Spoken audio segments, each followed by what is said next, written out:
Hi, ഏറെ രസകരമായ തമിഴ് ചലച്ചിത്രം പരാശക്തി. ശിവകാർത്തികേയൻ, രവിമോഹൻ, അഥർവ, ശ്രീലീല എന്നിവർ പ്രധാന കഥാപാത്രങ്ങളായെത്തിയ ചലച്ചിത്രം സുധാ കൊങ്കാരിയായിരുന്നു എഴുതി സംവിധാനം ചെയ്തത്.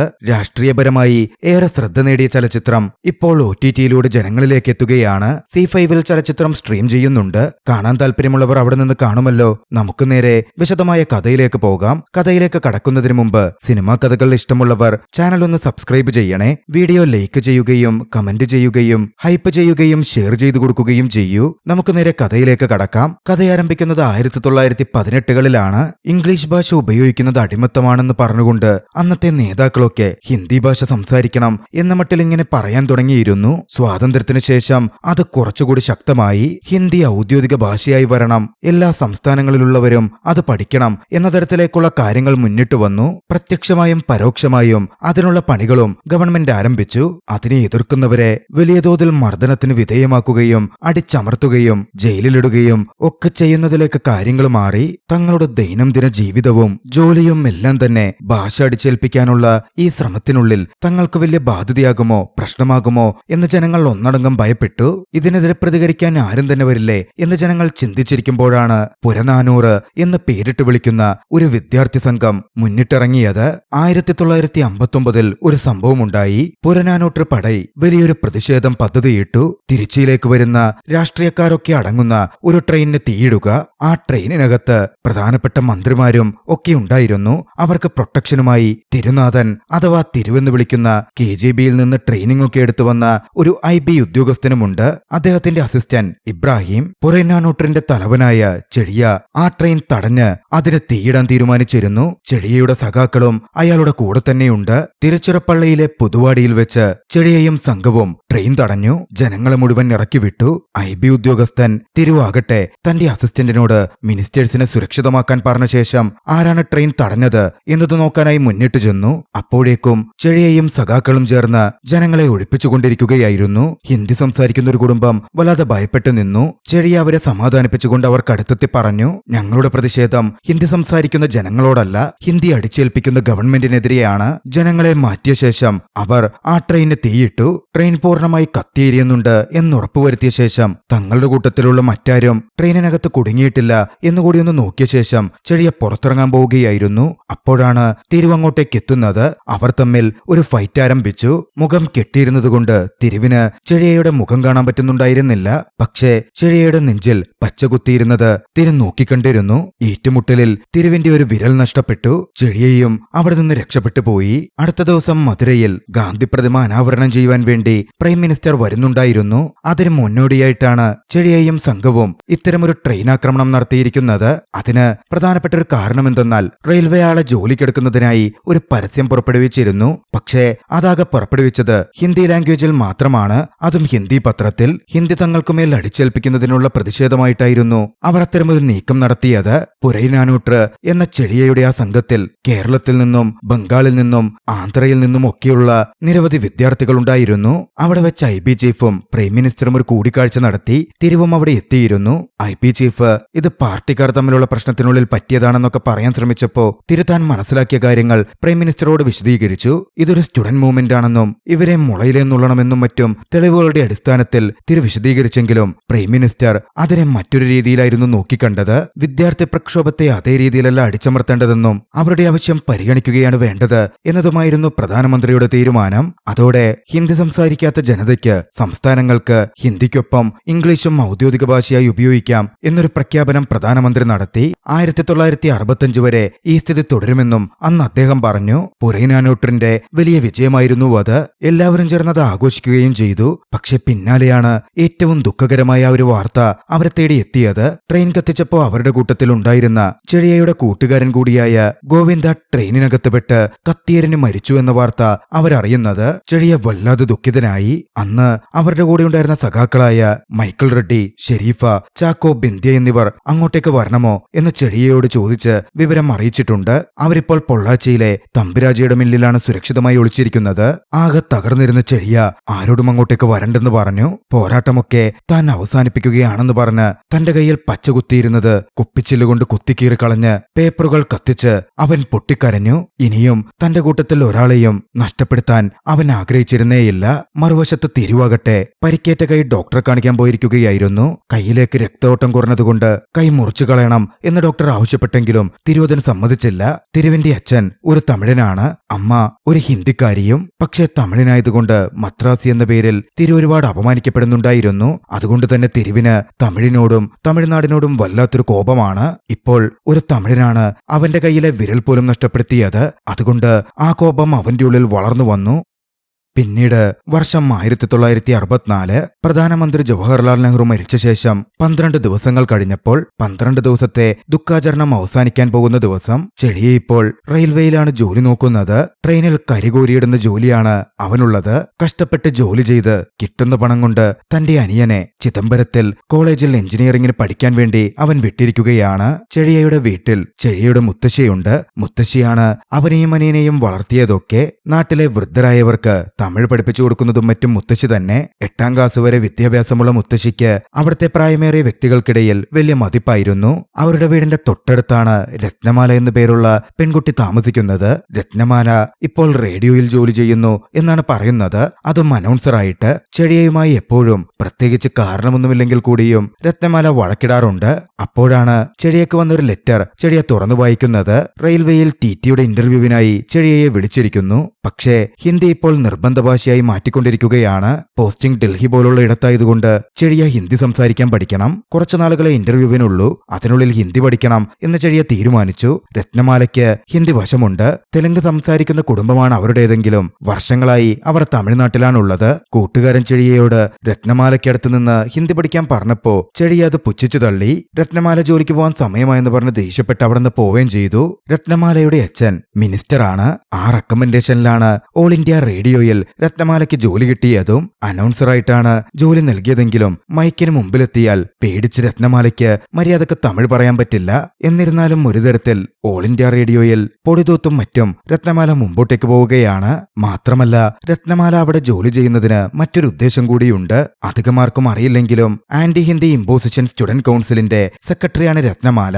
റേഡിയോ സ്റ്റേഷനിലേക്ക് ആദ്യമെത്തുന്ന കോൺഫിഡൻഷ്യൽ ന്യൂസുകൾ രത്നമാലയുടെ കയ്യിൽ കിട്ടും. അതിൽ എന്തെങ്കിലും ആവശ്യമുള്ളതുണ്ടെങ്കിൽ അവൾ ഉടനടി അതുമായി കൗൺസിലുള്ള കോളേജിലേക്ക് എത്തും. അവരെ വിവരം ധരിപ്പിക്കും. അന്ന് അതുപോലൊരു ന്യൂസ് രത്നമാലയ്ക്ക് കിട്ടി. ഓൾ ഇന്ത്യ റേഡിയോയിൽ നിന്ന് റേഡിയോ സംപ്രേഷണം ചെയ്യാൻ പറ്റുന്ന ചില ഉപകരണങ്ങളും മോഷ്ടിച്ചെടുത്ത് രത്നമാല വേഗം അവിടെ നിന്നിറങ്ങി. നാട്ടിലും പ്രശ്നങ്ങൾ ആരംഭിക്കുകയായിരുന്നു. ഹിന്ദി ഔദ്യോഗിക ഭാഷയാക്കാനും എല്ലായിടത്തും അത് ഇംപ്ലിമെന്റ് ചെയ്യാനും ഗവൺമെന്റിന്റെ പക്കൽ നിന്ന് രഹസ്യമായ നീക്കങ്ങൾ നടന്നുകൊണ്ടിരിക്കുന്നു. പോസ്റ്റ് ഓഫീസിൽ മണി ഓർഡർ അയക്കുന്ന പേപ്പർ വരെ ഹിന്ദിയാക്കി മാറ്റിയിരുന്നു. പേരക്കുട്ടിക്ക് മണി ഓർഡർ അയക്കാൻ പോയപ്പോ ചെഴിയയുടെ മുത്തശ്ശിക്ക് പോലും അതിന് സാധിക്കാതെ വന്നു. അതിന്റെ പേരിൽ അവിടെ ബഹളം വെച്ചിട്ടായിരുന്നു എഞ്ചിനീയറിംഗിന് പഠിക്കുന്ന തന്റെ പേരക്കുട്ടിയോട് ആ കാര്യം പറയാൻ ഫോൺ വിളിക്കാൻ വേണ്ടി മുത്തശ്ശി രത്നമാലയുടെ വീട്ടിലെത്തുന്നത്. രത്നമാലയുടെ അച്ഛൻ മിനിസ്റ്റർ ആയതുകൊണ്ട് അവിടെ ഫോണൊക്കെയുണ്ട്. അണ്ണാമലയിൽ പഠിക്കുന്ന തന്റെ പേരക്കുട്ടി ചിന്നയോട് മുത്തശ്ശി കാര്യങ്ങളൊക്കെ പറഞ്ഞു. ഇത്തരത്തിൽ എല്ലാം ഹിന്ദിയാക്കി മാറ്റിയതുകൊണ്ട് മണി ഓർഡർ അയക്കാൻ പറ്റിയില്ലെന്ന കാര്യം, നിനക്കുള്ള പണം നിന്റെ ചേട്ടൻ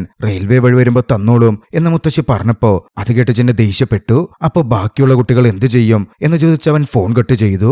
അപ്പോഴാണ് ഒരു കാര്യം വ്യക്തമാകുന്നത്. ചിന്ന ആന്റി ഹിന്ദി ഇമ്പോസിഷൻ സ്റ്റുഡന്റ് കൗൺസിലിലെ ഒരു പ്രധാന നേതാവാണ്. പണ്ട് അവന്റെ ചേട്ടൻ ചെഴിയൻ തുടങ്ങിവെച്ച പ്രസ്ഥാനത്തിലെ ഇപ്പോഴത്തെ ഒരു മെമ്പർ. തമിഴിനു വേണ്ടി വലിയ രീതിയിൽ വാദിക്കാനും മറ്റും ചിന്ന തീരുമാനിച്ചിരുന്നു. ശ്രീലയിലെയും യാത്ര ചെയ്ത് അങ്ങോട്ടേക്കെത്തി ചിന്നയോടും സംഘത്തോടും കാര്യങ്ങൾ പറഞ്ഞു. ആദ്യഘട്ട പ്രതിഷേധം രേഖപ്പെടുത്താൻ അവർ തീരുമാനിച്ചു. ഹിന്ദി പ്രചാര സഭയ്ക്ക് തീയിടാനായിരുന്നു അവരുടെ തീരുമാനം. മധുരയിലെ ഹിന്ദി പ്രചാര മണ്ഡലിന് അന്ന് രാത്രി തന്നെ അവർ തീയിട്ടു. അടുത്ത ദിവസം ടി ആവാൻ പോകാൻ വേണ്ടി ഹിന്ദി പഠിക്കണമെന്ന് ആഗ്രഹിച്ച് ഹിന്ദി പ്രചാര മണ്ഡലിലെത്തിയ ചെഴിയ കണ്ടത് മൊത്തം തീപിടിച്ചെരിഞ്ഞു കിടക്കുന്നതാണ്. അതിനകത്തായി ചോര കൊണ്ട് നീതി വാഴുകയെന്നും എഴുതി വെച്ചിട്ടുണ്ട്. ആ കൈയക്ഷരവും എഴുത്തും കണ്ടപ്പോൾ അത് തന്റെ അനിയനാണ് എഴുതിയതെന്ന് ചെഴിയക്ക് മനസ്സിലായിരുന്നു. അപ്പോഴാണ് അങ്ങോട്ടേക്ക് ആ കേസ് അന്വേഷിക്കാൻ IB ഉദ്യോഗസ്ഥനായ തിരു കടന്നു വരുന്നത്. വർഷങ്ങൾക്കിപ്പുറം തിരു ഒരു മുതിർന്ന ഓഫീസറായി മാറിയിട്ടുണ്ട്. തിരുവിനെ കണ്ടതും ചെഴിയ മറഞ്ഞു നിന്നു. 1959 ട്രെയിൻ കത്തിച്ച അതേ രീതിയാണ് അവിടെ പ്രയോഗിച്ചിരിക്കുന്നത് എന്ന് ഓഫീസർ പറഞ്ഞപ്പോ തിരു മനസ്സിലാക്കി. ഗൗരി എന്നു പേരുള്ള പോസ്റ്റ് ഓഫീസിൽ നിന്ന് ഡെപ്യൂഷന് വന്ന മറ്റൊരു സ്റ്റാഫും തിരുവിന്റെ കൂടെ ജോയിൻ ചെയ്യാനെത്തിയിരുന്നു. കൂട്ടത്തിൽ രത്നമാലയുടെ അച്ഛനായ മിനിസ്റ്ററുമുണ്ട്. മിനിസ്റ്റർ തിരുവിനെ പുച്ഛിക്കുകയായിരുന്നു ചെയ്തത്. മറുവശത്ത് ചിന്നയാകട്ടെ വീട്ടിലേക്ക് എത്തിയിരുന്നു. ചിന്ന ഭക്ഷണം കഴിക്കാനിരിക്കുമ്പോഴാണ് അങ്ങോട്ടേക്ക് ചെഴിയ കടന്നു വരുന്നത്. ചിന്നയാണ് ഹിന്ദി പ്രചാർ മണ്ഡലം എരിച്ചത് എന്ന കാര്യം ചെഴിയക്കറിയാമല്ലോ. അതിന്റെ പേരിൽ ഇരുവരും തമ്മിൽ ഫൈറ്റ് ആരംഭിച്ചു. നീ എന്തിനാ അത് കത്തിച്ചത് എന്ന മട്ടിൽ ചെഴിയ ചോദിച്ചപ്പോ ഹിന്ദി തങ്ങളുടെ മേൽ അടിച്ചേൽപ്പിക്കുന്നത് കൊണ്ടാണ് കുട്ടികൾക്കാർക്കും മണി ഓർഡർ പോലും വന്നില്ല, ഭക്ഷണം കഴിക്കാൻ പോലും അവർ കഷ്ടപ്പെട്ടു, അതിനെതിരെ പ്രതിരോധിച്ചതാണ് എന്ന മട്ടിൽ ആദ്യം സമ്മതിച്ചില്ലെങ്കിലും പിന്നീട് ചിന്ന സമ്മതിച്ചു. ഇതിനൊന്നും ജനങ്ങൾ സപ്പോർട്ട് ചെയ്യില്ല എന്ന് ചെഴിയ പറഞ്ഞപ്പോ ജനങ്ങളുടെ സപ്പോർട്ടൊന്നും വേണ്ട, ഇത് കണ്ട് ജനങ്ങൾ തടിച്ചുകൂടുമല്ലോ, ആരാ ഇത് ചെയ്തത്, എന്തിനാ ചെയ്തതെന്നവർ സംസാരിക്കുമല്ലോ, അത് മാത്രം മതി എന്നായിരുന്നു ചിന്നയുടെ മറുപടി. തന്റെ അനിയനും തന്റെ അതേ വഴിയാണ് പോകുന്നത് എന്ന് ചെഴിയക്കറിയാമായിരുന്നു. അത് അപകടമാണെന്ന് ചിന്തിച്ച അവൻ തന്റെ തലയിൽ തൊട്ട് ഇനി ഇതുപോലെയൊന്നും കത്തിക്കാൻ പോയേക്കരുത്, ആദ്യമായിട്ടാണ് ഞാൻ നിന്നോടൊന്നും ആവശ്യപ്പെടുന്നത്, സത്യം ചെയ്യ് എന്ന് പറഞ്ഞു. തന്റെ ചേട്ടനായതുകൊണ്ടും സ്നേഹമുള്ളതുകൊണ്ടും ചെഴിയയുടെ തലയിൽ തൊട്ട് ചിന്ന സത്യം ചെയ്തു. മറുവശത്ത് തിരുവാകട്ടെ സിഎമ്മിനെ കാണുകയായിരുന്നു. ഐബിക്കിപ്പോൾ സ്പെഷ്യൽ പവറുകളൊക്കെയുണ്ട്. കേസന്വേഷണത്തിന്റെ കാര്യങ്ങളിൽ മറ്റാർക്കും ഇടപെടാൻ പറ്റില്ല, തങ്ങൾ നേരിട്ടെന്തും കൈകാര്യം ചെയ്യും, തങ്ങളയക്കുന്ന ഫയലുകൾ സിഎം ഒപ്പിടുക മാത്രം ചെയ്താൽ മതി എന്നൊരു ധാർഷ്ട്യത്തിൽ തിരു സിഎമ്മിനോട് സംസാരിച്ചു. സിഎമ്മിന്റെ മുമ്പിലും മറ്റു വഴികളുണ്ടായിരുന്നില്ല. അവരുടെ രീതിയിൽ അന്വേഷണത്തിന് പൂർണ്ണ പിന്തുണ സിഎം നൽകി. മറുവശത്ത് ഒരു ദിവസം റേഡിയോ സ്റ്റേഷനിലെത്തിയ ചെഴിയയാകട്ടെ രത്നമാല അവിടെ അപ്രന്റീസായാണ് ജോലി നോക്കുന്നത് എന്ന കാര്യം മനസ്സിലാക്കി. അക്കാര്യം ആരോടും പറയാതിരിക്കാനും അവളുടെ ഇമേജ് നശിപ്പിക്കാതിരിക്കാനും തനിക്ക് ഹിന്ദി പഠിപ്പിച്ചു തന്നാ മതി എന്ന തരത്തിലൊരു കണ്ടീഷനും അവൻ മുമ്പിലേക്ക് വെച്ചു. രത്നമാലയ്ക്ക് മുമ്പിൽ മറ്റു വഴികളുണ്ടായിരുന്നില്ല.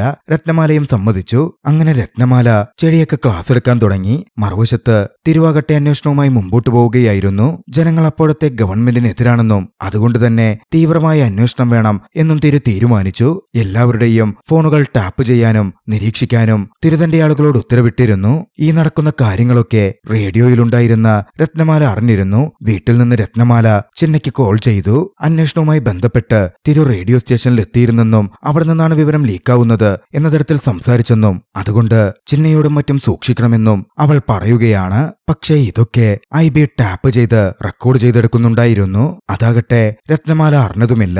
ചെഴിയയ്ക്ക് വേണ്ടിയുള്ള രത്നമാലയുടെ ഹിന്ദി ക്ലാസുകൾ തുടർന്നു. രത്നമാലയ്ക്ക് ചെഴിയയുടെ പ്രണയമുണ്ട്. അക്കാര്യം അവളുടെ പ്രവർത്തികളിൽ നിന്ന് വ്യക്തമാവുന്നുണ്ടായിരുന്നു. അത് ചിന്നയും മനസ്സിലാക്കി. ഒരിക്കൽ ചെഴിയക്ക് അവൾ ക്ലാസ് എടുത്തുകൊണ്ടിരിക്കുമ്പോ അവിടുത്തെ ഹിന്ദി മുൻഷിയെ പറഞ്ഞുവിട്ട് ചിന്ന ഒരു കളി കളിച്ചു. ചെഴിയ ജോലി കിട്ടി ഡൽഹിക്ക് ടിടിയായി പോവാൻ പോവുകയാണല്ലോ, അതുകൊണ്ട് ഹിന്ദി അറിയാവുന്ന പെണ്ണിനെ നോക്കാൻ ഹിന്ദി മുൻഷിയെ ചെഴിയയുടെ മുത്തശ്ശി ഏൽപ്പിച്ചിട്ടുണ്ട് എന്നായിരുന്നു മുൻഷിയെ കൊണ്ട് ചിന്ന പറയിപ്പിച്ചത്. മുൻഷി അത് പറഞ്ഞതും അത് കേട്ട രത്നമാല വല്ലാതെ ദേഷ്യപ്പെട്ട് പഠിപ്പിക്കുന്നത് നിർത്തി എഴുന്നേറ്റ് പോവാൻ തുടങ്ങി. ചെഴിയ രത്നമാലയുടെ പിന്നാലെ ചെന്നു. പിന്നീട് കാറിൽ കയറി പോകുമ്പോ എന്താണ് രത്നമാലയുടെ പ്രശ്നമെന്ന് ചെഴിയക്കും മനസ്സിലായിരുന്നു. രത്നമാലയുടെ വാക്കുകളിൽ നിന്നും അവൾക്ക് തന്നോട് പ്രണയമാണെന്ന് ചെഴിയ തിരിച്ചറിഞ്ഞു. ചെഴിയക്കും അവളെ ഇഷ്ടമായിരുന്നു. അവനത് വ്യക്തമാക്കി. ഇതിനിടയിൽ ഹിന്ദി അടിച്ചേൽപ്പിക്കുന്നതിനെതിരെ പ്രതിപക്ഷ കക്ഷികളും പ്രക്ഷോഭങ്ങൾ ആരംഭിക്കുന്നുണ്ടായിരുന്നു. അതിനെതിരെ ഗവൺമെന്റും പ്രവർത്തിച്ചു. ഹിന്ദി വാരാഘോഷം ഉദ്ഘാടനം ചെയ്യാൻ സിഎം മധുരയിലെത്തുമ്പോൾ കരിങ്കൊടി ഉയർത്താൻ പ്രതിപക്ഷ പാർട്ടി തീരുമാനിച്ചിരുന്നു.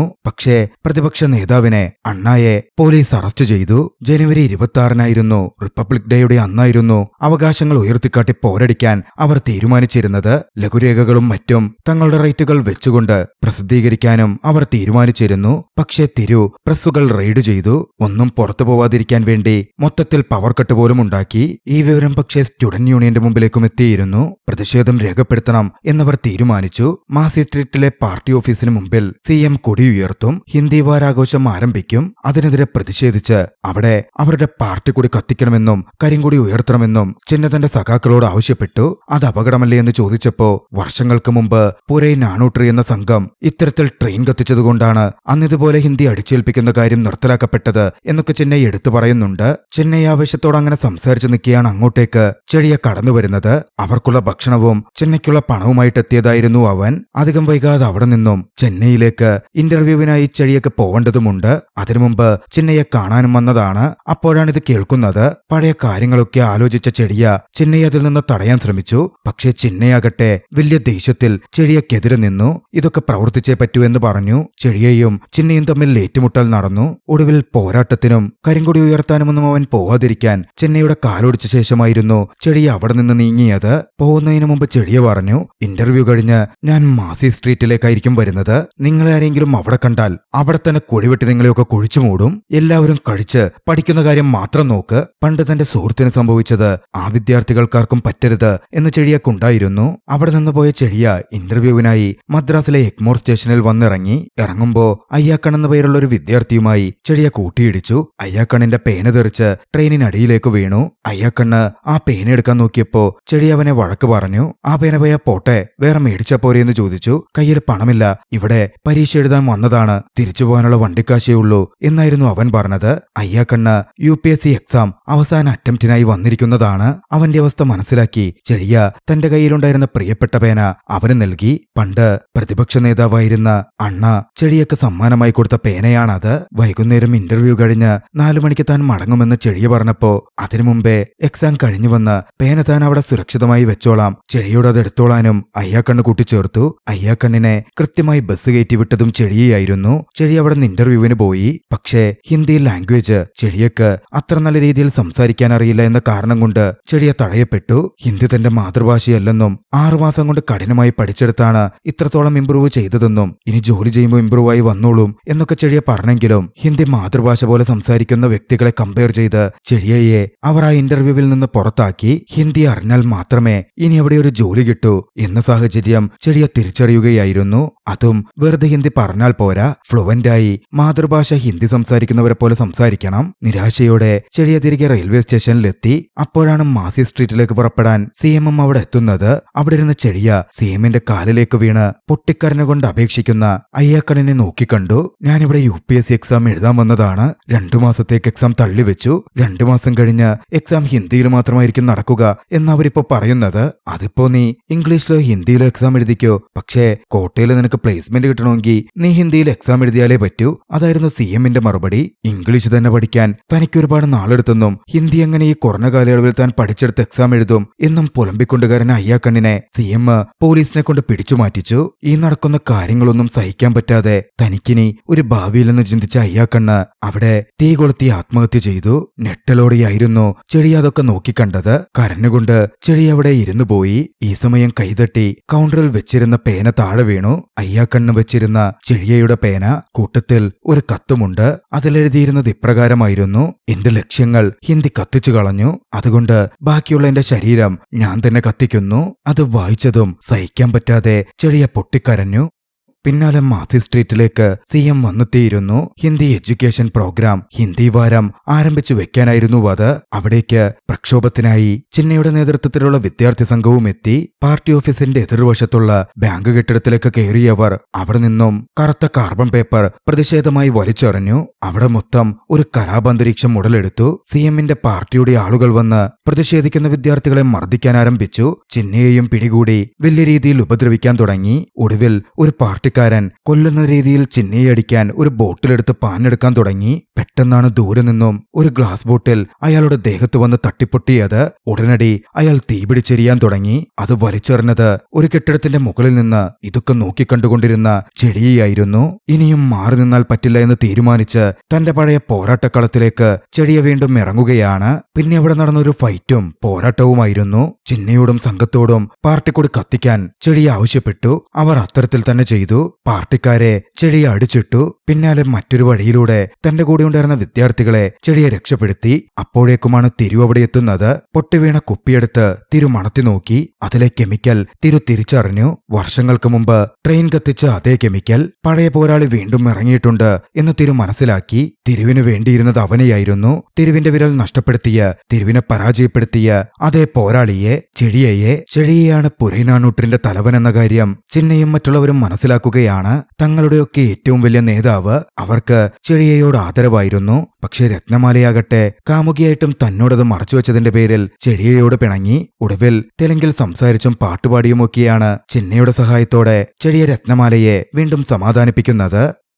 അധികം വൈകാതെ ഒരു വാർത്ത കൂടി അവരെ തേടിയെത്തി. മാസി സ്ട്രീറ്റിൽ വെച്ച് പ്രക്ഷോഭം നടന്നിരുന്നല്ലോ. ആ കൂട്ടത്തിലുള്ള സഖാക്കളിൽ രണ്ടുപേരെ, 2 വിദ്യാർത്ഥികളെ പാർട്ടിക്കാർ അടിച്ചുകൊന്നു. അതിനെതിരെ പ്രതിഷേധിക്കാൻ വേണ്ടി ചിന്ന ഗവൺമെന്റിനോട് പെർമിഷൻ ആവശ്യപ്പെട്ടിരുന്നു. അത് ലഭ്യമായിട്ടുണ്ട്. 26-ാം തീയതി പ്രതിഷേധം നടത്തും. പക്ഷെ അത് കേട്ടതും ചെഴിയ അതിനെ എതിർത്തു. ജനുവരി 26 റിപ്പബ്ലിക് ഡേ ആണ്. അന്ന് പ്രതിഷേധം നടത്തുന്നത് വലിയ തെറ്റായി കണക്കാക്കപ്പെടും. രാജ്യത്തിനെതിരെയുള്ള കലാപമായി കണ്ട് ചിലപ്പോൾ വെടിയുതിർക്കാൻ വരെ ഓഫീസേഴ്സിന് അനുമതിയുണ്ട്. അതുകൊണ്ട് 26-ാം തീയതി വേണ്ട, 27-ാം തീയതി വേണം ആ പ്രതിഷേധം നടത്തുവാൻ. പക്ഷേ ചിന്ന അതിൽ നിന്ന് പിന്മാറാൻ തയ്യാറായിരുന്നില്ല. ചെഴിയ പറഞ്ഞ സമാധാനത്തോടെയുള്ള പോരാട്ടമൊന്നും നടക്കില്ലെന്നും ഇവർക്കെതിരെയൊക്കെ തീവ്രമായ പോരാട്ട രീതിയെ പറ്റൂ എന്നായിരുന്നു ചിന്ന വാദിച്ചത്. പക്ഷേ ചിന്നയെ ചേർത്ത് പിടിച്ച് ചെഴിയ ഒന്നുകൂടി പറഞ്ഞു, 27-ാം തീയതി പോരാട്ടത്തിന് വേണ്ട, പ്രതിഷേധത്തിന് വേണ്ട എല്ലാം താൻ ഒരുക്കാമെന്നും പെർമിഷനും വാങ്ങാമെന്നും അറിയിച്ചതോടെ പുരൈനാനൂട്ടിന്റെ തലവനായ ചെഴിയയുടെ വാക്കുകൾ താൻ അനുസരിക്കാം, ചേട്ടനായി ഇത് പറഞ്ഞിരുന്നെങ്കിൽ താൻ ഇത് കേൾക്കില്ല എന്ന് പറഞ്ഞ് ചെഴിയയുടെ വാക്കുകൾക്ക് ചിന്ന വഴങ്ങി. ചിന്നയെടുത്ത പെർമിഷൻ ക്യാൻസൽ ചെയ്തത് തിരുവിന്റെ ചെവിയിലെത്തി. തിരു അതിനെപ്പറ്റി ചോദിക്കാൻ കളക്ടറേറ്റിലും എത്തിച്ചേർന്നു. പക്ഷെ അപ്പോഴാണ് വിദ്യാർത്ഥികളാണ് അതിൽ നിന്ന് പിന്മാറിയതെന്നും 27-ാം തീയതി പോരാട്ടം നടത്താനാണ് അവർ തീരുമാനിച്ചിരിക്കുന്നത് എന്നും തിരു മനസ്സിലാക്കുന്നത്. തിരുവിന്റെ ഉദ്ദേശം തന്നെ 26-ാം തീയതി പെർമിഷൻ കിട്ടി അവർ പ്രതിഷേധത്തിന് ഇറങ്ങിയാൽ അവരെയൊക്കെ വെടിവെച്ചു കൊല്ലലായിരുന്നു. ഇനിയിപ്പോൾ 27-ാം തീയതി നടക്കുകയാണെങ്കിൽ അവിടെ വെടിവെപ്പ് നടത്തണമെങ്കിൽ ആ ഭാഗത്ത് 144 പ്രഖ്യാപിക്കണം. അതിന് സിഎമ്മിന്റെ പ്രത്യേക ഉത്തരവ് വേണം. തിരു അതിനുള്ള ശ്രമം ആരംഭിച്ചു. അതിനായി രത്നമാലയെ പിടികൂടി. രത്നമാലയ്ക്ക് ഈ നടക്കുന്ന പോരാട്ടങ്ങളുമായി ബന്ധമുണ്ട് എന്നവളുടെ അച്ഛനെ അറിയിച്ച ശേഷം മിനിസ്റ്ററായ അവളുടെ അച്ഛനെ വെച്ച് സിഎമ്മിനെ ഫോൺ ചെയ്യിപ്പിച്ചു. തിരു വിളിച്ചിട്ട് സിഎം ഫോൺ എടുക്കുന്നുണ്ടായിരുന്നില്ല. അതുകൊണ്ടായിരുന്നു അത്തരത്തിൽ ഹോം മിനിസ്റ്റർ വെച്ച് തിരു നീക്കങ്ങൾ നടത്തിയത്. തന്റെ മകളെ രക്ഷപ്പെടുത്താൻ വേണ്ടി തിരു പറഞ്ഞ പോലെ അയാൾ ചെയ്തു. പ്രതിഷേധ പ്രകടനത്തിൽ പാർട്ടിക്കെതിരെയും മറ്റും ഒരുപാട് നഷ്ടങ്ങൾ സംഭവിക്കുമെന്നും ഇത് തടുക്കണം എന്നും മിനിസ്റ്റർ പറഞ്ഞതോടെ 144 പ്രഖ്യാപിക്കാമെന്ന് സിഎമ്മും സമ്മതിച്ചു. അങ്ങനെ തിരുവിന്റെ കയ്യിലേക്ക് ആയുധങ്ങൾ എത്തി. ഇതെല്ലാം അറിയാവുന്ന രത്നമാലയെയാകട്ടെ പുറത്തേക്ക് വിവരം നൽകാൻ പറ്റാത്ത വിധത്തിൽ വീടിനുള്ളിൽ അവളുടെ അച്ഛൻ അടച്ചുപൂട്ടി. മറുവശത്ത് ചെഴിയാകട്ടെ 27-ാം തീയതി ഗവൺമെന്റ് ഓഫീസിൽ ചെന്ന് പെർമിഷനായി കാത്തിരിക്കുകയാണ്. സമയം കുറെ കഴിഞ്ഞിട്ടും പെർമിഷൻ കിട്ടിയിട്ടില്ല.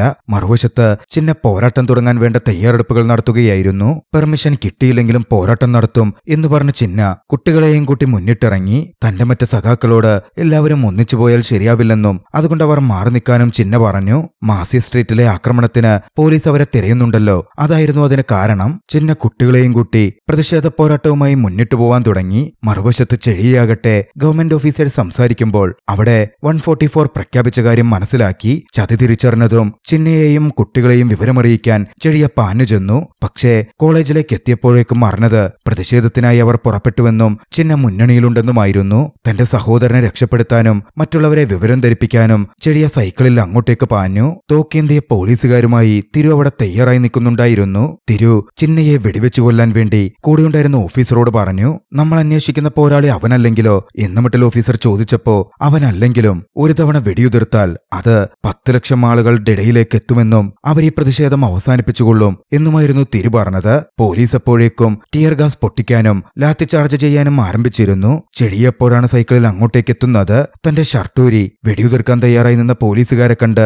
വെടിയുതിർക്കരുതെന്ന് അവൻ വീശിക്കൊണ്ട് പറഞ്ഞു. ബൈനോക്കുലറിൽ നോക്കുകയായിരുന്ന തിരു ചെഴിയയെ നോക്കിക്കണ്ടു. ചെഴിയയുടെ നെഞ്ചിൽ കുത്തിയിരുന്ന ടാറ്റു അയാൾ തിരിച്ചറിഞ്ഞു. പണ്ട് ട്രെയിന് തീയിട്ടത് അവനാണ് പോരാളികളുടെ തലവൻ. തൊട്ടു പിന്നാലെ ചിന്നയുടെ നെഞ്ചിൽ വെടിയുണ്ടകൾ ആഴ്ന്നിറങ്ങി. ചെഴിയ ചിന്നയെ പൊക്കിയെടുത്ത് രക്ഷപ്പെടാൻ നോക്കിയെങ്കിലും തിരുവും പോലീസ് സംഘവും അവരെ വളഞ്ഞു. പുരൈനാനൂട്ടിന്റെ തലവനായ ചെഴിയയെ ട്രെയിൻ കത്തിച്ച കേസിന്റെ പേരിൽ തിരു അവിടെ വെച്ച് അറസ്റ്റ് ചെയ്തു. ചിന്നയെ ആശുപത്രിയിലെത്തിച്ചാൽ ജീവൻ രക്ഷിക്കാമായിരുന്നു. കൂടെയുണ്ടായിരുന്ന ഗൗരി തിരുവിനോടത് പറഞ്ഞതുകൂടിയാണ്. പക്ഷേ തിരു അത് മൈൻഡ് ചെയ്തില്ല. ചിന്നയെ ചവിട്ടി അവിടുത്തെ കാണയിലേക്കിട്ട് മരിക്കാൻ വിട്ട ശേഷം തിരു നടന്നു പോവുകയായിരുന്നു ചെയ്തത്. കസ്റ്റഡിയിൽ ചെഴിയ കാര്യമായി ഉപദ്രവിക്കപ്പെട്ടു. ഇതിനിടയിൽ ഒരു തമിഴ് വാദ്യാരെ പിടിച്ച് കാര്യമായി മർദ്ദിച്ച് അയാളെ കൊണ്ട് തന്നെ ഓൾ ഇന്ത്യ റേഡിയോയിലൂടെ തിരുവും സംഘവും ചില കാര്യങ്ങൾ പറയിപ്പിച്ചു. വിദ്യാർത്ഥികളുടെ പ്രക്ഷോഭത്തിന് തങ്ങൾ കൊടുത്ത പിന്തുണ പിൻവലിക്കുന്നുവെന്നും വിദ്യാർത്ഥികൾക്കൊപ്പം ചേർന്ന് പ്രതിഷേധിച്ചതിൽ ദുഃഖിക്കുന്നുവെന്നും ചിന്ന എന്നു പേരുള്ള ഒരു യുവാവ് ഭാഷാ പോരെന്ന് പറഞ്ഞ്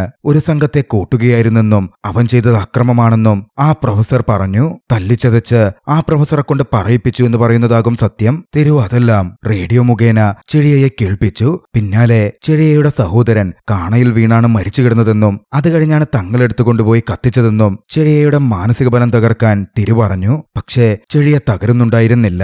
പണ്ട് ട്രെയിൻ കത്തിച്ച എല്ലാവരുടെയും വിവരങ്ങൾ തനിക്ക് തരണം, നിങ്ങളാണത് ചെയ്തതെന്ന് വാക്മൂലം എഴുതിത്തരണം എന്നും തിരു പറഞ്ഞെങ്കിലും ചെഴിയ അതിനൊന്നും നിന്നുകൊടുത്തതേയില്ല. ചെഴിയയെ തിരുക്രൂരമായി ഉപദ്രവിക്കാൻ തുടങ്ങി. ഇതെല്ലാം കണ്ടുനിന്നിരുന്ന IB ഉദ്യോഗസ്ഥൻ ഇബ്രാഹിമിന് സഹിക്കുന്നുണ്ടായിരുന്നില്ല.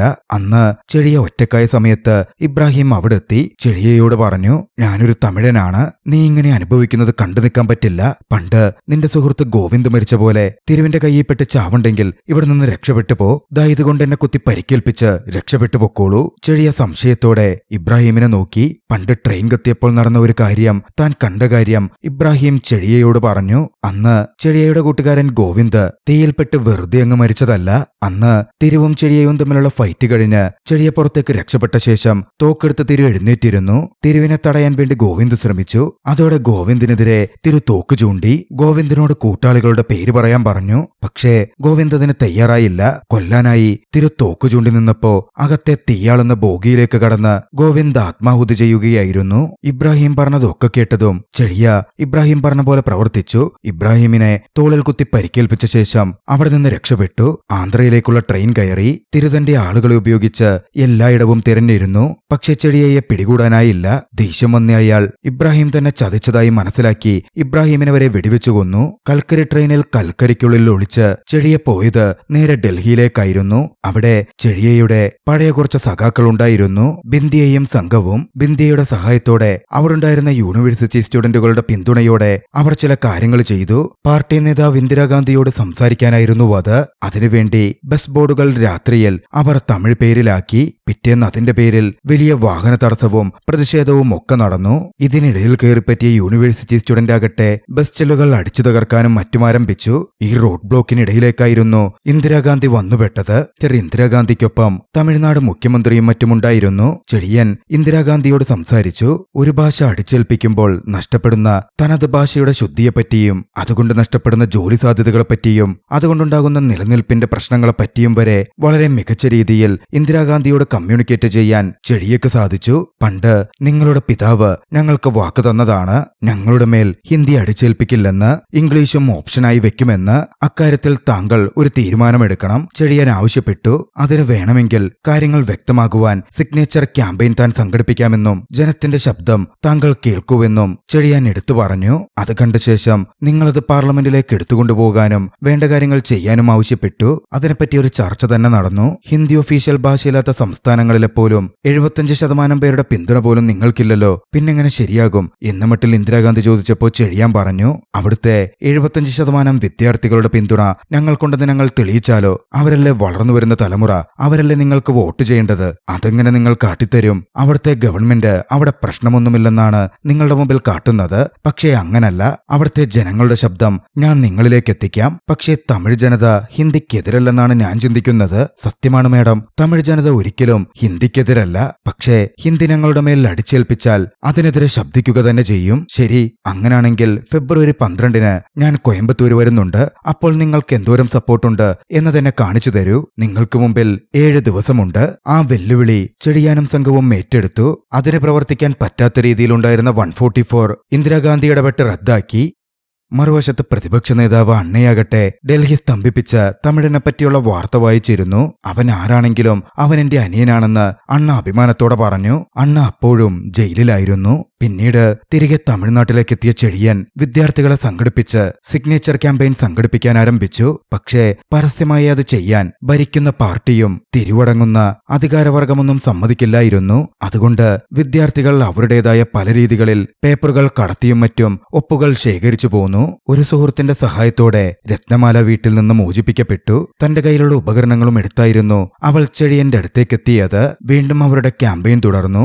ഇംഗ്ലീഷും ഒഫീഷ്യൽ ലാംഗ്വേജായി തുടരണം എന്നതായിരുന്നു എല്ലാവരുടെയും ആവശ്യം. സിഗ്നേച്ചർ ക്യാമ്പയിനിൽ എല്ലാ വിദ്യാർത്ഥികളും പങ്കുചേർന്നു. പല വഴികളിൽ വോട്ട് ശേഖരിച്ച പേപ്പറുകൾ വിദ്യാർത്ഥികൾ ഓരോയിടത്തേക്ക് കടത്തിക്കൊണ്ടിരുന്നു. ഇതിനിടയിൽ ഗവൺമെന്റ് വല്ലാതെ ടെൻഷനിലാവുന്നുണ്ടായിരുന്നു. ഒരു ദിവസം തിരു CM കാണാൻ ചെന്നു. തിരു CM പറഞ്ഞു, ഡൽഹിയിലെ പോരാട്ടം കഴിഞ്ഞപ്പോൾ കഴിഞ്ഞപ്പോ 22 മണി ഓർഡർ ഒരേപോലെ പലയിടത്തേക്കായി പോയിട്ടുണ്ട്. 12 രൂപ 2 പൈസയാണ് അയച്ചിരിക്കുന്നത്. ഇതിലൊരു സൂചനയുണ്ട്. ഫെബ്രുവരി 12-ാം തീയതി അവർ നടത്താൻ പോകുന്ന ഓപ്പറേഷനാണ് ഈ മണി ഓർഡറിലൂടെ സൂചിപ്പിക്കപ്പെട്ടിരിക്കുന്നത്. ഇത്രനാളും മണി ഓർഡറിലൂടെയായിരുന്നു അവരവരുടെ പോരാട്ടങ്ങളെപ്പറ്റി കമ്മ്യൂണിക്കേറ്റ് ചെയ്തിരുന്നത്. ആ മണി ഓർഡറിൽ മറ്റൊന്നുകൂടി എഴുതിയിട്ടുണ്ട്. പൊള്ളാച്ചിയിൽ വെച്ച് എല്ലാവർക്കും കണ്ടുമുട്ടാം. വാൽപ്പാറൈ ആളയാർ ഫോറസ്റ്റ് മുഖേനയുള്ള വഴിയിലൂടെ വരണം. ഗാന്ധി എന്ന് മുതൽ സൂചിപ്പിച്ചിട്ടുണ്ട്. മിക്കവാറും മധുരൈ ഗാന്ധി മണ്ഡപമായിരിക്കും അവർ തിരഞ്ഞെടുക്കുന്ന ഇടം. ഇതെല്ലാം കണ്ടിട്ടും ഈ മണി ഓർഡറുകൾ പോവാൻ ഞാൻ അനുവദിച്ചു. എന്തുകൊണ്ടാണെന്നറിയാമോ? ട്രെയിൻ കത്തിച്ച് പുറനാനൂറ് ക്രിമിനൽസ് മുഴുവനും പൊള്ളാച്ചിയിലേക്ക് വരും. CM പറഞ്ഞു. ഒരുത്തൻ ഡൽഹി വന്നിട്ട് തന്നെ ഒക്കെ തലകീഴാക്കി മറിച്ചു. പേടിക്കേണ്ട സാർ, അവരിൽ ഒരാളും കോയമ്പത്തൂരെത്തില്ല, സിഗ്നേച്ചറുകളും എത്തില്ല. അതിന് എനിക്ക് താങ്കളുടെ ഉത്തരവുകൾ വേണം. എനിക്ക് പക്ഷേ സ്റ്റേറ്റ് പോലീസിന്റെ സഹായമല്ല വേണ്ടത്. എനിക്കൊരു സ്പെഷ്യൽ ടാസ്ക് ഫോഴ്സ് വേണം. തമിഴരല്ലാത്തവരുള്ള മറ്റ് സംസ്ഥാനങ്ങളിലുള്ള പോലീസുകാരുടെയും മറ്റും വലിയൊരു സംഘം. അവിടെ മീഡിയ പോലും ഉണ്ടാവില്ല. പൊള്ളാച്ചിയിൽ വെച്ച് തന്നെ എല്ലാത്തിനെയും തീർത്തേക്കാം. CM-ന് വാക്കുകൊടുക്കുമ്പോലായിരുന്നു പറഞ്ഞത്. CM-നും വേണ്ടത് അതായിരുന്നു. തിരുവിനു വേണ്ടതെല്ലാം CM അനുവദിച്ചു. അങ്ങനെ ഫെബ്രുവരി 12-ാം തീയതി പുലരുന്നതിന് മുമ്പേ തന്നെ ചെഴിയാനും സംഘവും പൊള്ളാച്ചിയിലേക്ക് എത്തിച്ചേർന്നു. അവിടുത്തെ ഒരു മില്ലിലായിരുന്നു അവരുടെ പ്രധാന അഭയകേന്ദ്രം. സിഗ്നേച്ചർ പേപ്പറുകളുമെല്ലാം എത്തിയിട്ടുണ്ടായിരുന്നു. കൂടെയുള്ള വിദ്യാർത്ഥികളെയും മറ്റും അവിടെയുള്ള വീടുകളിലും മറ്റുമായി പലയിടത്തായി ഒളിപ്പിച്ചിട്ടുണ്ട്. പക്ഷേ പുരൈനാനൂട്രിയിലെ മറ്റ് സംസ്ഥാനങ്ങളിലെ പയ്യന്മാർ എത്തിച്ചേർന്നിരുന്നില്ല. അതിനെപ്പറ്റി അവർക്ക് അഭയം കൊടുത്ത ആ മില്ലുടമ ചെഴിയാനോട് ചോദിച്ചു. അവരൊക്കെ വരും എന്നായിരുന്നു ചെഴിയാന്റെ മറുപടി. എല്ലാവരും മില്ലിൽ കഴിയുമ്പോൾ താൻ കൊണ്ടുവന്ന ഡിവൈസിന്റെ കാര്യം രത്നമാല ചെഴിയാനോടും മറ്റും വിശദീകരിച്ചു. ആ ഡിവൈസ് ഒരു പ്രത്യേക ആംഗിളിൽ ഉയരത്തിൽ ആകാശത്തേക്ക് തിരിച്ചുപിടിച്ചാൽ അതുവഴി ഓൾ ഇന്ത്യ റേഡിയോയുടെ സിഗ്നലിൽ കടന്നു കയറാനും അതിലൂടെ വിവരങ്ങൾ പങ്കുവയ്ക്കാനും പറ്റും. ഇതിനിടയിൽ തിരുവാകട്ടെ പലയിടത്തും ചെക്ക് പോസ്റ്റുകൾ വെച്ചിരുന്നു. സ്റ്റുഡൻസും ഒപ്പിട്ട പേപ്പറുകളുമായി മറ്റാരും തന്നെ പൊള്ളാച്ചിയിലേക്ക് പോവരുതെന്ന ഉദ്ദേശത്തോടെയായിരുന്നു അത്. പക്ഷേ എന്നിട്ടും പുരൈനാനോട്രിയിലെ മെമ്പേഴ്സായ മൈക്കൽ റെഡ്ഡിയും ഷെരീഫയും ബിന്ദിയും തങ്ങൾ സംഭരിച്ച സിഗ്നേച്ചർ അടങ്ങുന്ന പേപ്പർ കെട്ടുകളുമായി വന്നു ചേർന്നു. ചെക്കിംഗ് ഉള്ളതുകൊണ്ട് തന്നെ വണ്ടി ഒരിടത്ത് നിർത്തി ഗുഡ്സ് ട്രെയിനിലായിരുന്നു അവർ അങ്ങോട്ടേക്ക് എത്തിച്ചേർന്നത്. ആ സമയം ബിന്ദി പറഞ്ഞു ചാക്കോക്ക് മാത്രം വരാൻ സാധിച്ചില്ലെന്ന്. ചാക്കോ കേരളത്തിൽ നിന്നുള്ള വ്യക്തിയാണ്. അത്യാവശ്യമായ എന്തോ ഓപ്പറേഷൻ എന്ന് പറഞ്ഞ് ചാക്കോയെ ഗവൺമെന്റ് വിളിച്ചു അത്രേ. എന്തായാലും കുഴപ്പമില്ലെന്ന് പറഞ്ഞ് എല്ലാവരും ഒന്നുചേർന്ന് ഭക്ഷണം കഴിക്കാനും മറ്റും ആരംഭിച്ചു. നാളെ പുലർച്ചെ കോയമ്പത്തൂരിലെത്തി പ്രൈം മിനിസ്റ്റർക്ക് ആ ഒപ്പുകൾ കൈമാറണം. അതോടെ എല്ലാത്തിനും പരിഹാരമാകും. പക്ഷേ പുലർച്ചെയായപ്പോഴേക്കും തന്റെ ടാസ്ക് ഫോഴ്സുമായി അങ്ങോട്ടേക്കെത്തി. വീടുകളിലും മറ്റും ഒളിപ്പിച്ചിരിക്കുന്ന വിദ്യാർത്ഥികളെ പുറത്തേക്ക് വിടണമെന്നും ഷൂട്ടിംഗ് ഓർഡറോടെയാണ് വന്നിരിക്കുന്നതെന്നും ഇല്ലെങ്കിൽ നിങ്ങളെ അടക്കം ഷൂട്ട് ചെയ്യുമെന്നും തിരു പറഞ്ഞു. മറുവശത്ത് ഇത് കേട്ടതും ചെഴിയാന് കാര്യം മനസ്സിലായി. മണി ഓർഡർ അയച്ചിരിക്കുന്ന വിവരം തിരുവിന് മുൻകൂട്ടി അറിയാമായിരുന്നു. എല്ലാവരെയും ഒന്നിച്ചു പിടിക്കാൻ പദ്ധതിയിട്ടാണ് തിരു അവിടെ എത്തിയിരിക്കുന്നത്.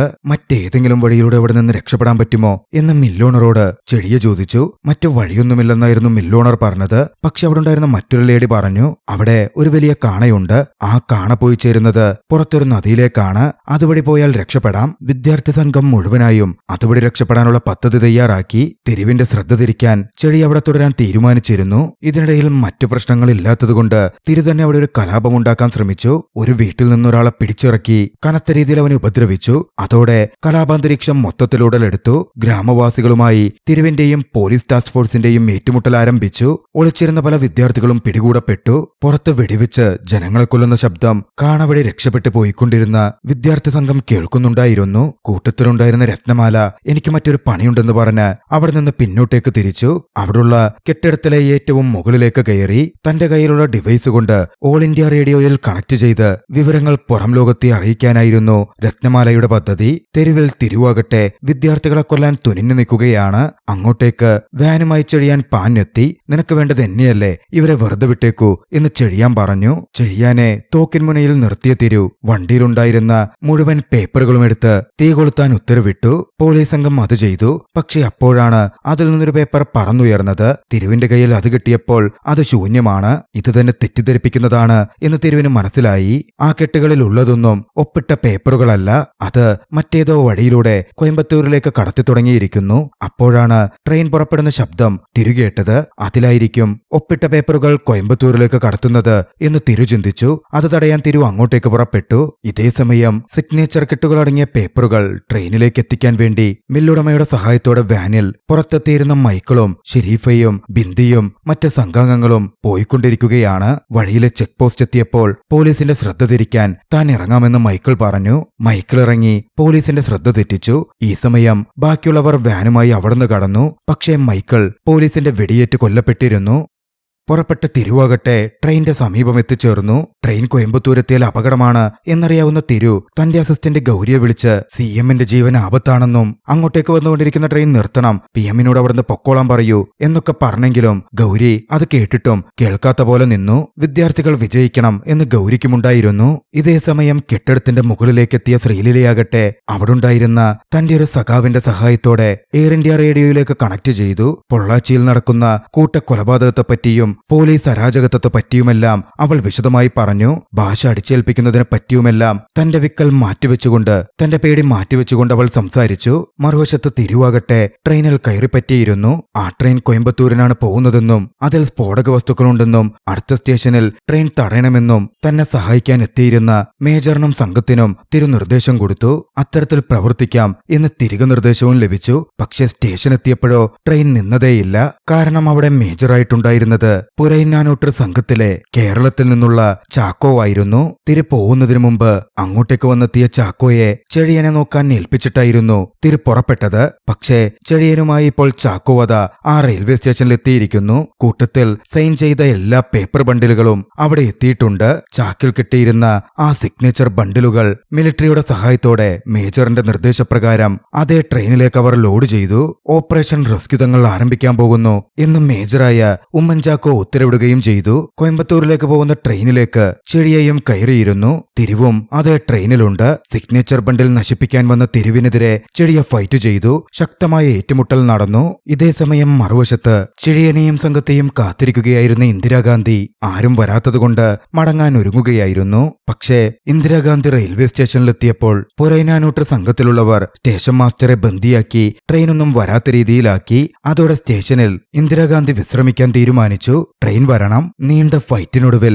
തിരുവിനെ ചെഴിയാൻ കീഴ്പ്പെടുത്തി. ട്രെയിനിന്റെ എഞ്ചിൻ ഭാഗം തീ കത്തിയിരിയാൻ തുടങ്ങിയിരുന്നു. സിഗ്നേച്ചർ പേപ്പറുകൾ കത്തിപ്പോവാതിരിക്കാൻ ചെഴിയാൻ എഞ്ചിൻ ഭാഗത്തെയും ബോഗികളെയും വേർപെടുത്തി. അപ്പോഴേക്കും സ്റ്റേഷൻ അടുക്കാറായിരുന്നു. കത്തിയേരിന് എഞ്ചിൻ വരുന്നത് കണ്ടതും ഷെരീഫ് ഇറങ്ങിച്ചെന്ന് അതിന്റെ ട്രാക്ക് മാറ്റി. തീ പിടിച്ചിരുന്ന എഞ്ചിൻ ഒരു വശത്തേക്ക് മറിഞ്ഞു വീണു. വീണ്ടും ട്രാക്ക് തിരിച്ചതും കത്തിയെരിയാത്ത ബോഗികൾ കൃത്യമായി സ്റ്റേഷൻ പ്ലാറ്റ്ഫോമിലേക്ക് വന്നു നിന്നു. അതിനകത്തായിരുന്നു ഒപ്പിട്ട സിഗ്നേച്ചർ ബണ്ടിലുകൾ എല്ലാം ഉണ്ടായിരുന്നത്. പുരൈനാനൂട്ടർ സംഘത്തിലെ എല്ലാവരും ചേർന്നുകൊണ്ട് ആ സിഗ്നേച്ചർ പേപ്പറുകൾ ഇന്ദിരയെ കാണിച്ചു. എഞ്ചിൻ കത്തിയേറിനപ്പോൾ തിരുവിന്റെ ശരീരത്തും തീപിടിച്ചിരുന്നു. പൊള്ളലേറ്റ് തിരു വീണുകിടക്കുകയാണ്. തിരുവിനടുത്തേക്ക് ഗൗരി ഓടിയെത്തി ആശുപത്രി പോവാമെന്ന് പറഞ്ഞു. പക്ഷേ തോറ്റുപോയ തിരു താൻ അതിനില്ലെന്ന് പറഞ്ഞൊഴിയുകയും അവിടെ വെച്ച് മരണപ്പെടുകയും ചെയ്തു. മറുവശത്ത് പരിക്കേറ്റിരുന്നെങ്കിലും ചെഴിയ ഇന്ദിരാഗാന്ധിയുടെ മുമ്പിലെത്തി. തന്നെ സപ്പോർട്ട് ചെയ്യുന്ന ജനങ്ങൾ അവരുടെ സപ്പോർട്ടിനായി അവരുടെ റേഷൻ കാർഡ് വരെ തനിക്ക് തന്നുവിട്ടിട്ടുണ്ട് എന്ന തരത്തിൽ ഉയർത്തി കാണിച്ചു. വിശപ്പിനേക്കാളും വലുതാണിതെന്നാണ് അവർ കരുതുന്നത് എന്നെടുത്തു പറഞ്ഞു. കാര്യങ്ങൾ പൂർണ്ണമായും ഇന്ദിരാഗാന്ധിക്ക് മനസ്സിലായിരുന്നു. കേരളത്തിൽ നിന്നും ബംഗാളിൽ നിന്നും ആന്ധ്രയിൽ നിന്നുമെല്ലാം തന്നെ ഒപ്പിട്ട പേപ്പറുകൾ ഇന്ദിരയുടെ കൺമുമ്പിലുണ്ട്. റേഡിയോയിലൂടെ രത്ന പറഞ്ഞത് കേട്ടിരുന്ന ജനങ്ങളാകട്ടെ കോയമ്പത്തൂർ സ്റ്റേഷനിലേക്കും സംഘടിച്ചെത്താൻ തുടങ്ങിയിരുന്നു. പിന്നാലെ ചെഴിയ ഇന്ദിരയോട് പറഞ്ഞു, ഞങ്ങളെ കൊണ്ട് പറ്റുന്ന എല്ലാം ഞങ്ങൾ ചെയ്തു. ഞങ്ങൾ ഈ പോരാട്ടം ഇവിടെ അവസാനിപ്പിക്കുകയാണ്. ഇന്ദിരാഗാന്ധിയോട് താങ്കൾ ഇനി എന്താണ് ചെയ്യാൻ പോകുന്നത് എന്ന് ചെഴിയാൻ ചോദിച്ചു. അധികം വൈകിയില്ല. ആ തീരുമാനം തന്നെ ഉണ്ടായി. അന്നത്തെ പ്രൈം മിനിസ്റ്റർ ലാൽ ബഹദൂർ ശാസ്ത്രി ഹിന്ദിക്കൊപ്പം ഇംഗ്ലീഷും ഭരണഭാഷയായി ദേശീയ ഭാഷയായി നിലകൊള്ളും എന്ന് പ്രഖ്യാപിച്ചു. വിദ്യാർത്ഥി പ്രക്ഷോഭം വിജയം കണ്ടു. അണ്ണ ജയിൽ മോചിതനായി. അണ്ണയുടെ DMK അധികാരത്തിലേറി. തമിഴും ഇംഗ്ലീഷും പഠനത്തിലുള്ള ഭാഷയായി അസംബ്ലിയിൽ പ്രഖ്യാപിക്കപ്പെട്ടു. വിദ്യാർത്ഥികൾ ആവേശത്തോടെ അത് കേട്ടു. ആ ദൃശ്യത്തോടെ ചലച്ചിത്രം അവസാനിക്കുന്നു. രസകരമായ ചലച്ചിത്രം നിങ്ങൾക്കിഷ്ടമായെങ്കിൽ വീഡിയോ ലൈക്ക് ചെയ്യുക. അഭിപ്രായങ്ങളും നിർദ്ദേശങ്ങളും കമന്റുകളിൽ രേഖപ്പെടുത്തുക. കഴിയുമെങ്കിൽ ചാനൽ സബ്സ്ക്രൈബ് ചെയ്തും കൂട്ടുകാർക്ക് ഷെയർ ചെയ്തു കൊടുത്തും ഞങ്ങളെ സപ്പോർട്ട് ചെയ്യുക. അടുത്ത എപ്പിസോഡിൽ മറ്റൊരു മികച്ച ചലച്ചിത്രവുമായി നമുക്ക് കണ്ടുമുട്ടാം. അതുവരെ ബൈ.